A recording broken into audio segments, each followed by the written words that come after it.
আসসালামু আলাইকুম। তো অনেক দিন পর আমরা মাজারে বেড়াতে যাচ্ছি। তো এখন আছি অলরেডি বাসে।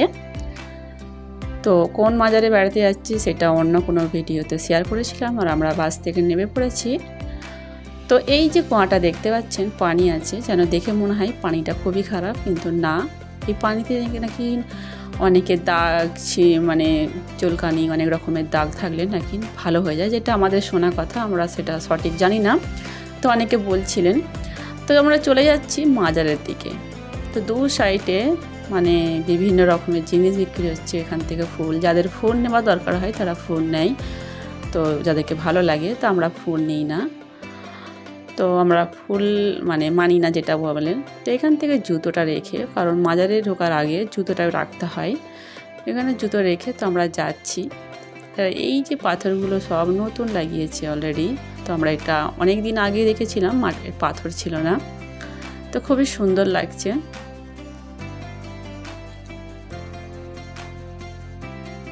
তো এই পাথরগুলো নতুন সব লাগিয়েছে, খুবই ভালো লাগছে। তো যাই হোক, মাশাআল্লাহ, আমরা চলে এসেছি মাজারের ভেতরের দিকে, প্রবেশ করলাম। তো এখানে এটা হচ্ছে মাজারের ভেতর দিকটায়, কি বলবো, বাইরের দিকে যেটাকে বলে উঁচু টুজু সব কিছু করা যায়। এই যে এখানে দেখতে পাচ্ছেন হাঁড়িটা, এখানে সকলে দান করে, যার যেমন খুশি সে সেরকম করে দেয়। আর এখান থেকে উজুখানা আছে, উজু করে শেষ করে তারপরে আমরা যাব ভেতরের দিকে। তো আমরা ভেতরের দিকে চলে এসেছি। তো এটা খুবই সুন্দর লাগছে, তা আগে এতটা সুন্দর ছিল না। তো এখান থেকে আমাদেরকে সিন্নি বা তাবারক হিসাবে কিছু মানুষ দিয়েছে। আমরা বসে একটু খেলাম, আরামও করলাম। আর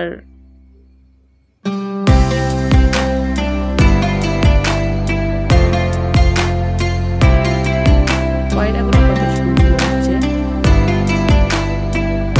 আর এই যে এই কুয়াটা দেখতে পাচ্ছেন, যে এর মধ্যে জাল দিয়ে আছে, কিন্তু এটা আদৌ আগে ছিল না। তো যখন আমরা আগে দেখলাম খুবই ভয় লাগতো। আর এই স্টিলের একটা ঘেরা আছে, এটা আগে ছিল না। তো এখন সরকার সেফটি করে দিয়েছে, সেভ করে দিচ্ছে। আর এটাও অনেকেই ব্যবহার করে, এটা ভালো।